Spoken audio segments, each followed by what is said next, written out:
Patrick sortit de la banque en plissant les yeux vers le soleil. Il était de bonne humeur. Son dépôt augmentait régulièrement et dans moins de 10 ans, il serait un véritable millionnaire. Il aurait beaucoup d'argent, et il était particulièrement fier de l'avoir gagné lui-même. Patrick venait d'avoir 35 ans et, toute sa vie, il avait mis de côté une somme ou une autre pour assurer son avenir. Il occupait désormais un bon poste et transférait la majeure partie de son salaire sur son compte bancaire, ce qui était déjà assez impressionnant. Patrick leva fièrement la tête, regardant les passants autour de lui. Toute la journée, il se bousculait pour gagner un peu, et il pouvait déjà se permettre de vivre à sa guise. Bien sûr, il ne ferait pas ça. Pourquoi dépenser ce qu'il avait réussi à économiser maintenant? Ce n'était pas encore le moment. Il s'habillait donc dans les magasins les moins chers, conduisait une vieille voiture étrangère et vivait dans une Khrouchtchevka dont il avait hérité de ses parents. Patrick jeta un coup d'œil à sa montre. Il lui restait encore 40 minutes pour le déjeuner, et il avait suffisamment de temps pour rentrer chez lui et y dîner, économisant ainsi sur une collation à la cantine. Molly, la femme de Patrick, commençait tout juste à faire des crêpes lorsque la serrure de la porte s'est déclenchée. 1 minute plus tard, il apparut lui-même sur le pas de la porte. « Ah, les crêpes. Mon favori. Oui, chérie. Allez aux toilettes, lavez-vous les mains et asseyez-vous à table. J'ai préparé un ragoût de légumes et je vais le mettre sur la table. Que veux-tu dire ?» Patrick se tourna et regarda sa femme. « Encore du ragoût? Molly, combien de fois t'ai-je dit que c'était du gaspillage de faire 2 plats? Des crêpes auraient suffi. Mais Patrick, les crêpes ne sont qu'un apéritif. Le déjeuner devrait être un repas complet. Pour le dîner, si tu veux, je te ferai une omelette. Ouais, et en rentrant chez toi, achète du lait. Molly, es-tu mariée à un millionnaire? S'exclama Patrick. Combien de fois je te l'ai dit? Je ne reçois pas tellement d'argent que vous puissiez le dépenser à gauche et à droite. Molly, qui ne savait rien de la contribution de son mari, était embarrassée. Patrick, mais j'économise de l'argent sur tout tel quel. Si j'achète quelque chose, ce sont des produits d'épicerie, mais les plus simples. D'ailleurs, nous n'avons presque plus de pommes de terre. Nous devrions en acheter. Oh, Patrick gémit. Je ne veux même pas rentrer à la maison. Tout ce que j'entends, c'est donner, donner, donner. Toujours indigné, il mangea l'assiette de ragoût posée devant lui, ramassa soigneusement les restes de sauce avec une tranche de pain, puis commença par les crêpes. Le tas diminuait très rapidement. Et alors qu'il ne restait plus que 4 pièces sur le plateau, Patrick se laissa tomber en arrière sur sa chaise. « Eh bien, laisse-moi grignoter avant le dîner. Quand je rentre du travail, je les mange. » Molly le regarda et sourit. « N'as-tu pas remarqué que je n'ai pas mangé du tout? Ou pensez-vous que vous êtes le seul à aimer les crêpes et tout ça? Comment ça, tu n'as pas mangé? » Patrick était surpris. « Et pourquoi ne t'es-tu pas assis avec moi? Je pensais que tu ne voulais pas. » Molly se détourna pour qu'il ne puisse pas voir l'expression déçue sur son visage. « Oui, je ne veux pas. Alors pourquoi es-tu si offensé? » Patrick s'en est sorti. « Vous, les femmes, êtes difficiles à comprendre. Ou devrais-je t'obliger à déjeuner? Quelle absurdité! Très bien, j'y vais. Je suis déjà en retard. Si le patron vient avant moi, il pourrait me réprimander. Et puis je pourrais ne pas recevoir mon bonus. Le temps, c'est donc de l'argent. » Embrassant rapidement sa femme sur la joue, Patrick sortit. Molly tourna la serrure et s'assit sans énergie sur un vieux pouf dans le couloir. Et puis elle se couvrit le visage de ses mains et pleura amèrement, déversant tout le désespoir accumulé en elle. Et des images du passé me venaient à l'esprit, alternant les unes après les autres comme les images d'un film. Elle était là, une villageoise ordinaire, joyeuse et insouciante, malgré la pauvreté qui l'entourait. La mère de Molly travaillait comme laitière, son père comme éleveur dans l'une des fermes collectives. Bien sûr, la famille n'avait pas les yeux étoilés, mais ils vivaient heureux ensemble. Le temps passait. Molly a grandi, est entrée à l'Institut pédagogique régional et a terminé ses études pendant 3 ans et demi. Lorsqu'un malheur est arrivé à la maison, elle a dû abandonner ses études. 2 taureaux reproducteurs, d'énormes bêtes à cornes rondes, ont été amenés à la ferme collective et le père de Molly a été chargé de s'occuper d'eux. Au début, tout s'est bien passé. Stephen s'est parfaitement acquitté de ses fonctions. Mais un jour, l'un des taureaux a décidé de montrer son caractère sauvage, et lorsque Stephen est entré dans un enclos, il lui a sauté dessus, jetant l'homme sans défense au sol. Le taureau a jeté Stephen avec ses cornes comme une poupée de chiffon, lui a piétiné les pieds, reniflant et meuglant de la colère qu'il avait contenue, et le malheureux n'a fait que gémir, incapable même d'appeler à l'aide. L'autre éleveur n'a pas immédiatement pensé à regarder dans l'enclos pour voir pourquoi le taureau était si fou, et quand il l'a fait, il s'est immédiatement enfui, poussant un cri à toute la ferme. Le peuple rassemblé chassa le taureau et emporta Étienne sur une civière. Quelqu'un a couru au village chercher un médecin, mais il a fallu encore près de 2 heures avant qu'une ambulance appelée par le médecin local du dispensaire n'arrive sur les lieux du drame. Cependant, un temps précieux a été perdu et les médecins de l'hôpital régional étaient impuissants face aux blessures de Stephen. Il a passé plusieurs jours inconscient en soins intensifs, puis il a disparu. La mère de Molly et la fille elle-même devenaient folles de chagrin, et Molly souffrait non seulement de la perte de son père bien-aimé, mais aussi s'inquiétait pour sa mère, qui était juste secouée par ce qui s'était passé. Molly ne pouvait pas imaginer la laisser seule. Maman ne sortait pas du lit, ne mangeait rien et pleurait constamment en pensant à son mari et à sa mort terrible. « Maman, ma chérie, tu ne peux pas faire ça », la supplia Molly. « Essayez de vous ressaisir. Cela fait 40 jours que papa est mort. Rien ne peut revenir en arrière. Vous devez l'accepter et vous souvenir de lui. Juste pour se souvenir ? Juste pour se souvenir ?» répéta machinalement sa mère et des larmes coulèrent sur ses joues enfoncées. « Je ne peux pas. Je ne peux pas. Quand je me souviens. Quand j'imagine. » Molly soupira. « Maman, je dois partir. J'ai déjà manqué beaucoup de cours. Ils peuvent me virer de l'institut. »« Allez, » répondit sa mère. « Mais comment puis-je te laisser dans un tel état ? Écoute, il ne reste plus qu'une ombre de toi. C'est bon. » Molly secoua la tête. « Non, je ne vais pas te quitter. Sinon, je deviendrai folle à m'inquiéter pour toi. » Molly a tenu parole et a interrompu ses études pour retourner dans son village natal pour s'occuper de sa mère et prendre soin d'elle.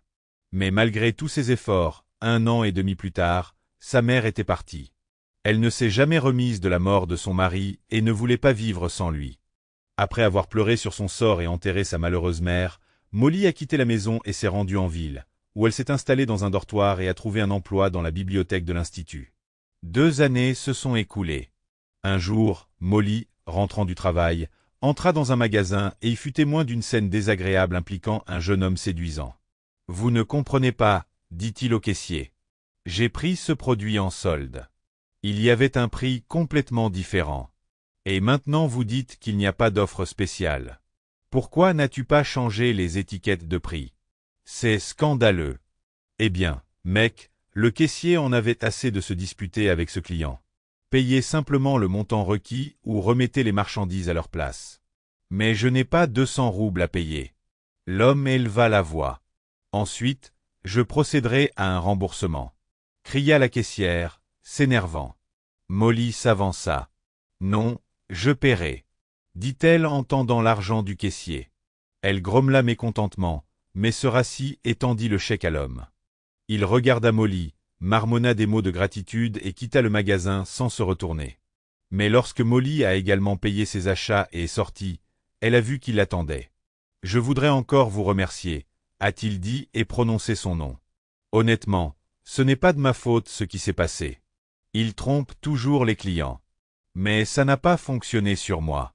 Ne t'inquiète pas, Patrick. » Molly répondit et se présenta. « Eh bien, maintenant je te dois 10 $. » Non, non, ça va. Molly sourit. « Et maintenant, si vous m'excusez, je dois y aller. » Elle fit quelques pas puis se retourna, fit signe à Patrick et disparut au coin de son dortoir.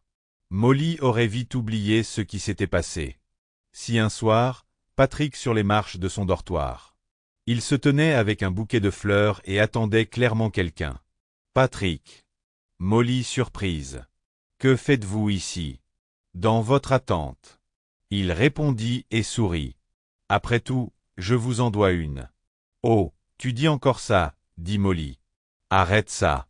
Si tu le dis. » Patrick hocha la tête et lui tendit le bouquet. « Ceci est pour vous. Et je veux t'inviter à sortir avec toi. J'espère que ce soir tu es libre. » Molly jeta un coup d'œil à sa tenue sans prétention. Peut-être qu'elle ne devrait pas aller à un rendez-vous habillée comme ça. En fait, elle n'avait pas de robe plus appropriée. Elle n'avait jamais non plus eu de rendez-vous. Patrick a compris son regard. Ne t'inquiète pas. Tu as l'air bien. Oui. Elle regarda sa nouvelle connaissance d'un air dubitatif, hocha la tête et sourit. Eh bien, je te crois. Ils firent une merveilleuse promenade, puis dînèrent dans un petit café. Et le lendemain soir, ils se retrouvèrent. Alors Molly a eu un fiancé. Et elle aspirait à la chaleur humaine, le laissa rapidement entrer dans son cœur. Ils sont sortis ensemble pendant environ 6 mois. Et Molly était très heureuse. Elle ne savait pas que Patrick ne l'aimait pas du tout. Il était juste très à l'aise avec elle. En fin de compte, il en avait aussi marre d'être seul tout le temps. Parce qu'il n'avait aucune chance avec les filles. Les jolies filles avec lesquelles il essayait de construire une relation patrictique exigeaient de lui des fréquentations élégantes, des cadeaux coûteux, des sorties au restaurant, au cinéma. Cela ne convenait pas à Patrick. Et il se sépara rapidement de ces filles mercenaires qui ne voulaient qu'une chose, son argent. Et cela ne faisait pas partie des plans de Patrick. Et soudain, il rencontra Molly. Gentille, calme et très simple. Elle ne lui a pas demandé de cadeau. Elle était satisfaite de son attention, de ses déclarations d'amour et de ses promesses. Et elle considérait les dîners dans une pizzeria ou dans un café bon marché comme quelque chose d'incroyable. Et Patrick s'est rendu compte qu'il ne manquerait jamais une telle opportunité. En plus, elle était plutôt jolie. Et être avec elle lui était très agréable. « Molly, épouse-moi. » Il lui a demandé un jour. Ah, Patrick. Molly se réjouissait. « Le veux-tu vraiment ? » Bien sûr que oui. Le seul problème, c'est que toi et moi n'avons pas d'argent pour le mariage. Et est-ce que ça vaut le coup de nourrir une foule de gens qu'on ne connaît pas? Pourquoi ne pas économiser de l'argent là-dessus? Partons en petite lune de miel. Où aller? Molly se figea de joie. Nous allons acheter une tournée. Pas à l'étranger, bien sûr. Et pendant 3 ou 5 jours. Nous ne pouvons pas manquer le travail. Oui. D'accord. Molly accepta et se blottit contre son fiancé. Elle était heureuse. Mais dès qu'ils sont devenus mari et femme, son bonheur a commencé à se dissiper comme la brume matinale. Patrick a économisé de l'argent sur littéralement tout. Les déplacements au marché et à l'épicerie se sont rapidement transformés en un véritable supplice pour Molly. Patrick n'était pas du tout gêné, marchandant pour chaque centime, recherchant des promotions ou choisissant les produits les moins chers. Et puis il se plaignit à Molly si la nourriture n'était pas très bonne. Immédiatement après avoir commencé à vivre ensemble, il a demandé à sa femme de lui donner chaque centime de son salaire, assurant qu'il leur serait plus facile de maintenir le budget familial. Et il aurait eu un véritable scandale si Molly lui demandait de l'argent pour de nouveaux collants, car cela ne servait à rien de repriser les anciens, ni pour des produits cosmétiques, considérant que c'était le gaspillage le plus inutile. « Tu es belle comme ça, » dit-il à sa femme. Et petit à petit, elle a renoncé à se maquiller. Lorsque la bibliothèque a été fermée, réduisant ainsi l'ensemble du personnel, Patrick a commencé à reprocher à sa femme d'être une frilaudeur et lui a demandé de trouver rapidement un emploi. Officiellement, Molly ne pouvait pas le faire. Et puis elle a commencé à être payée à l'heure, soit en nettoyant les entrées, soit en remplaçant quelqu'un comme femme de ménage ou lave-vaisselle. De plus, Patrick ne la gronderait pas pour son oisiveté. Plusieurs fois, Molly a parlé du bébé à Patrick, mais il lui a seulement fait signe de la main avec horreur. « Es-tu fou? Quels enfants! Savez-vous combien d'argent nous devons dépenser pour eux? Et nous n'en avons pas. » Se souvenant de tout cela, Molly soupira. Puis elle est allée au placard et en a sorti un petit sac de courses, qui contient facilement toutes ses affaires acquises au fil des années de mariage. Une fois ses affaires rangées, elle prit une feuille de papier et un stylo et s'assit pour écrire une lettre d'adieu à son mari. Elle n'a pas insulté ni réprimandé son mari, sachant qu'elle ne pourrait de toute façon pas atteindre son cœur. Elle a simplement dit qu'elle en avait assez de vivre avec lui et qu'elle le quittait pour toujours. Elle demanderait elle-même le divorce et il n'aurait alors pas à payer les frais de l'État. Souriant, Molly relut ces lignes, puis posa la note sur les crêpes dans l'assiette, auxquelles elle n'a jamais touché. Une minute plus tard, elle quittait à jamais l'appartement où, pendant tant d'années, elle se sentait inutile. Molly est retournée dans son village natal et lorsqu'elle est entrée dans la cour de la maison de ses parents, pour la première fois depuis longtemps, elle a respiré l'air frais. Pendant plusieurs jours, elle n'a rien fait d'autre que nettoyer la maison et la cour, ne montrant pratiquement pas son visage dehors. Mais elle-même a reçu des visiteurs inattendus. Leur ancien voisin, M. Gray, qui ne pouvait plus marcher sans béquille, et Madame Brox, qui avait autrefois été une amie de la famille de Molly. « Alors tu es revenue, petite fille, dit M. Gray. Eh bien, c'est bien, mais pour combien de temps? Je vois que tu as l'air sombre, pas joyeux. Je suis là pour de bon, grand-père, répondit Molly. J'ai vécu en ville. J'en ai assez de la vie citadine. Je suis une fille de la campagne. De toute mon âme, je suis une fille de la campagne. C'est très bien, Molly, acquiesça Madame Brox. Quand un homme retourne dans son pays natal, c'est pour de bon. John, mon petit-fils, tu te souviens de lui? C'est un roux. Il est revenu il y a 2 ans aussi. Il a divorcé de sa femme. Elle l'a quitté ainsi que son petit garçon. Maintenant, ils vivent tous les deux avec moi. John travaille comme électricien et son fils Adam va à la maternelle. Avez-vous des enfants? Non, grand-mère, je n'ai personne, soupira Molly. Pas de mari? Pas d'enfant? Oui, ce ne sera probablement pas le cas. Après tout, j'ai plus de 30 ans. Les jeunes années sont révolues. Je ne peux pas les récupérer. Je les ai dépensées de manière stupide et c'est la seule chose que je regrette. C'est pour ça que je ne suis pas d'humeur. Pourquoi dire cela? Secoua sa tête aux cheveux gris, Monsieur Gray. Vous avez toute la vie devant vous. Vous trouverez un mari, donnerez naissance à des enfants et vous serez de meilleure humeur. Madame Brox traira sa chèvre et vous apportera du lait. Son lait est doux, bon lait. Vous serez immédiatement de bonne humeur. Molly sourit. C'était exactement le genre de chaleur et de simple soutien humain qui lui manquait depuis si longtemps. Elle avait fait le bon choix en venant ici. Une fois de plus, Molly en fut convaincue le lendemain lorsque le directeur de l'école maternelle du village passa chez elle. « Molly, j'étais si heureuse quand j'ai appris ton retour. Écoute, tu veux venir chez nous en tant que professeur? Nous avons un petit jardin d'enfants, seulement 3 groupes. Mais tous les professeurs sont à la retraite et ne travaillent que parce que je le leur demande. L'une d'elles est une vieille dame. J'aimerais que tu puisses la remplacer. Vous êtes diplômé d'une école pédagogique. Je me souviens. Je n'ai pas obtenu mon diplôme de Miss Ross. Je n'ai fini que 3 ans et demi. C'est déjà bien. S'exclama le manager applaudi. Demain, je vous attends avec les documents. S'il te plaît, viens. Molly sourit et hocha la tête. D'accord, je viendrai. Et le soir, en s'endormant, elle pensa à quel point sa vie avait changé brusquement. C'était comme si elle sortait d'une sorte de crépuscule. Et maintenant, le soleil brillait autour d'elle. Et les gens étaient gentils et souriants. Et le vrai bonheur l'attendait. Molly ne voulait pas penser à son mari. Elle attendait les papiers du divorce et rêvait qu'elle ne le reverrait plus jamais. Patrick lui-même, le jour où Molly l'a quitté, est rentré à la maison et s'est rendu compte dès le seuil que quelque chose n'allait pas. L'appartement l'accueillit dans un silence inconnu et sans l'odeur d'un délicieux dîner. Patrick posa sur la table une bouteille de lait qu'il avait finalement achetée. Cependant, encore une fois, il était gourmand et n'a pris qu'1 demi-litre, estimant que lui et Molly avaient assez pour boire un verre chacun. Ou peut-être qu'elle refuserait à nouveau et que le lait lui irait. Il l'aimait beaucoup.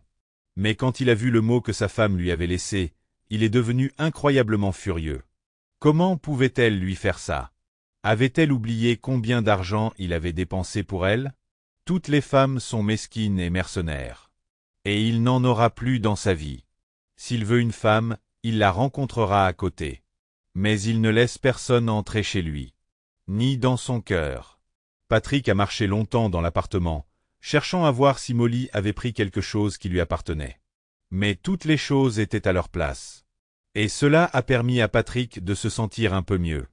Bien sûr, il n'accepterait pas le divorce. Il attendrait que Molly vienne ramper vers lui, implorant son pardon. Et il se demanderait s'il devait la laisser réintégrer sa vie. Plusieurs années se sont écoulées. Molly s'est remariée. Mais ce mariage n'avait rien à voir avec le précédent. Son mari était le même John, le petit-fils de Madame Brooke. Au début, Molly s'est attachée à son fils, le petit Adam, qui vient de rejoindre le groupe où elle travaillait comme éducatrice. Et puis, elle tourna son attention vers son père. John aimait aussi Molly, et surtout par le fait qu'elle ne ressemblait en rien à son ex-femme. Maintenant, Molly et John ont élevé non seulement Adam, mais aussi le petit Alan, qui leur est né 1 an après le mariage. Ils formaient la famille la plus heureuse du village et les voisins ne pouvaient cesser de les admirer. Et Molly, qui aimait sincèrement son mari, ne pouvait pas imaginer sa vie sans lui et voyait parfaitement que c'était réciproque. Mais un dimanche, Patrick s'est présenté devant leur porte. Molly vint à sa rencontre et haussa les sourcils avec perplexité. « Patrick, qu'est-ce que tu fais ici ? Je suis venu te chercher. Je veux que tu reviennes vers moi. »« Tu es fou » s'exclama-t-elle en riant. « Je suis mariée. J'ai 2 enfants adorables et un mari bien-aimé. Tu penses vraiment que j'échangerais tout contre toi ? Molly, tu ne comprends pas. J'en ai des millions. J'ai économisé. Maintenant, nous pouvons tout nous permettre. Revenir. S'il te plaît. Je cherchais une autre femme, mais elle ne te ressemble pas toutes. Je ne veux que toi. Je comprends que de quoi parles-tu ? Quels millions ? Molly s'est demandé, et il lui a dit qu'il mettait de côté près de 70% de son salaire chaque mois dans une banque célèbre, et que maintenant une somme énorme s'y était accumulée. « Va-t'en » lui répondit calmement Molly. « Je n'ai pas besoin de toi ou de tes millions.